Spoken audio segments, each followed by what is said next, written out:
আজকে তৈরি করে দেখাবো বিস্কিট দিয়ে দুর্দান্ত একটি কেকের রেসিপি। আর এই কেকটি তৈরি করতে আমি কোনো রকম ডিম ব্যবহার করব না, বিস্কিট আর দুধ দিয়ে এই রেসিপিটি আমি তৈরি করে নিব। হ্যালো এভরিওয়ান, আমার ছোট্ট কিচেন দ্য কুকিং মিস্ট্রিতে সবাইকে ওয়েলকাম। আজকে রেসিপি তৈরি করতে আপনাদের খুবই কম সময় লাগবে, আর এই কেকটি খেতেও কিন্তু অনেক বেশি টেস্টি। আশা করছি এই ছোট্ট কেকের রেসিপিটি আপনাদের অনেক বেশি ভালো লাগবে। তো চলুন দেখে নেওয়া যাক পুরো রেসিপি। তৈরি করতে আমাদের প্রথমেই দরকার হবে ওরিও বিস্কিট। চেষ্টা করবেন ওরিও বিস্কিট দিয়ে এই রেসিপিটি তৈরি করে নেওয়ার।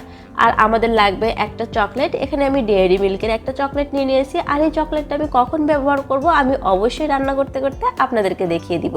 আমি 1 প্যাকেট বিস্কিট দিয়ে আজকের এই কেকটা তৈরি করে নিচ্ছি। আপনারা যদি বড় কেক তৈরি করতে চান সেক্ষেত্রে কিন্তু বিস্কিটের পরিমাণটাও আপনাদের বাড়িয়ে নিতে হবে। এখন বিস্কিটগুলো আমি একটা পাত্রের মধ্যে নিয়ে নিয়েছি। আর এই বিস্কিটের মধ্যে যে ক্রিমটা আছে এটা কিন্তু কোনোভাবেই ফেলা যাবে না। এই ক্রিম সহই আজকের এই কেকটা আমরা তৈরি করে নিব, কারণ এই ক্রিমটা থাকলে কেকটা খেতে অনেক বেশি সুস্বাদু হবে। এখন হাত দিয়ে এরকম টুকরো টুকরো করে বিস্কিটগুলোকে আপনাদেরকে ভেঙে নিতে হবে। আর এভাবে যদি হাত দিয়ে বিস্কিট ভাঙেন তাহলে কিন্তু বিস্কিটটা মেল্ট হতে অনেক বেশি দেরি হবে।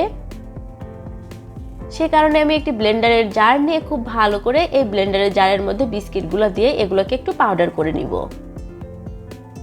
দেখতেই পারছেন আমি কিন্তু পাউডার করে নিয়েছি, আর খুবই মিহি হয়ে পাউডার হয়েছে। ঠিক এরকম করে পাউডার করে নিতে হবে। আর আপনাদের হাতের কাছে ব্লেন্ডার না থাকলে আপনারা হাত দিয়েও কিন্তু খুবই টুকরো টুকরো করে নিতে পারেন। সেক্ষেত্রে বিস্কিট মেল্ট হতে একটু দেরি হবে। এখন এই বিস্কিটের মধ্যে আমি দিয়ে দিচ্ছি 1 টেবিল স্পুন বেকিং পাউডার।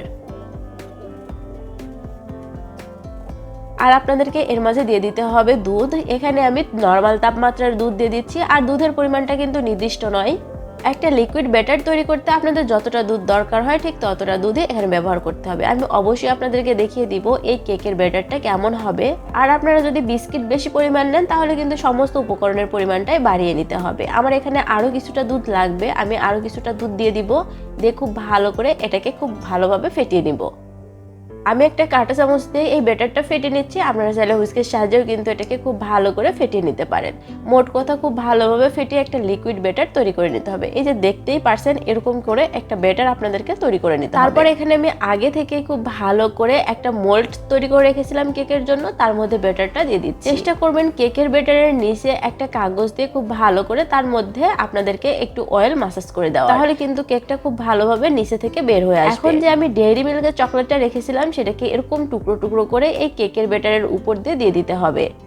আচ্ছা, আপনাদের একটা কথা বলে রাখি, আমার রান্নার প্রসেস কিংবা কুকিং চ্যানেল নিয়ে যদি আপনাদের কোনো রকম মতামত থাকে তাহলে অবশ্যই আমাকে কমেন্টস করে জানাতে ভুলবেন না, কারণ আপনাদের মতামত আমাদের কাছে অনেক বেশি গুরুত্বপূর্ণ। এখন ঢাকনা দিয়ে খুব ভালো করে ঢেকে এই কেকটাকে আপনাদেরকে জাল করে নেওয়ার পালা। আমি চুলায় এই কেকটা তৈরি করে নিব। এর জন্য চুলায় একটি পাত্র বসিয়ে একটা স্ট্যান্ড দিয়ে দিয়েছি। তারপর কেকের বাটিটা এর মধ্যে বসিয়ে দিলাম। এখন ঢাকনা দিয়ে ঢেকে প্রথম 10 মিনিট হাই হিটে জাল করতে হবে। তারপরে 15 মিনিট আপনাদেরকে লো ফ্লেমে এই কেকটাকে জাল করে নিতে হবে। 25 মিনিট পর আমি কেকটাকে নামিয়ে নিয়েছি। আর দেখতেই পারছেন আমার কেকটা কিন্তু খুব ভালোভাবে এখানে সেট হয়ে গেছে। এখন এটাকে আপনাদেরকে মোল্ড আউট করে নিতে হবে। আর আমি যেহেতু নিচে একটি পেপার দিয়েছিলাম সে কারণে কেকটা কিন্তু খুব ভালোভাবে মোল্ড আউট হয়ে গেছে। আর দেখতেই পারছেন কতটা সুন্দর হয়েছে। এই কেকটা খেতেও কিন্তু অসাধারণ লাগে। তৈরি করাও কিন্তু খুবই ইজি। হাতের কাছে থাকা উপকরণ দিয়ে খুব সহজেই কিন্তু আপনারা এই কেকটা তৈরি করে নেবেন। এই কেকটা তৈরি করাও কিন্তু খুবই ইজি, আর খেতেও কিন্তু খুবই দুর্দান্ত। আজকের রেসিপি কেমন লাগলো আমাকে কিন্তু কমেন্টস করে জানাতে ভুলবেন না। যদি ভালো লেগে থাকে তাহলে অবশ্যই আমার চ্যানেলটি সাবস্ক্রাইব করার অনুরোধ রইল। পাশে থাকা বেল আইকনটি প্রেস করে দিবেন যাতে আমি কোনো ভিডিও আপলোড করলে সাথে সাথে নোটিফিকেশন পেয়ে যান।